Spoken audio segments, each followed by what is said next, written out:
angin kencang sekira pukul 3 dini hari waktu Indonesia Tengah mengakibatkan bangunan pondok pesantren Darul Falah rusak parah.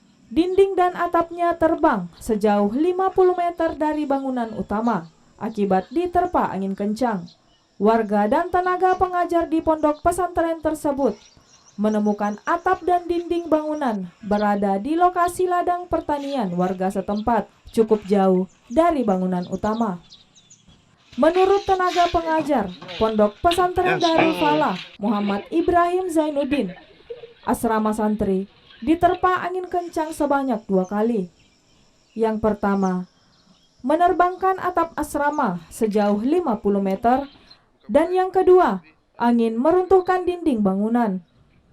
Beruntung, tidak ada korban jiwa dalam peristiwa tersebut. Kerugian masih sementara dalam penghitungan pihak pondok pesantren. Asrama santri saat ini tidak layak lagi digunakan karena posisi bangunan telah miring ke belakang.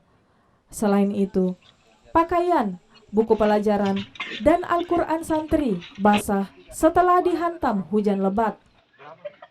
Kerusakan karena disebabkan angin kencang. Ya jadi untuk sementara ya begini keadaannya.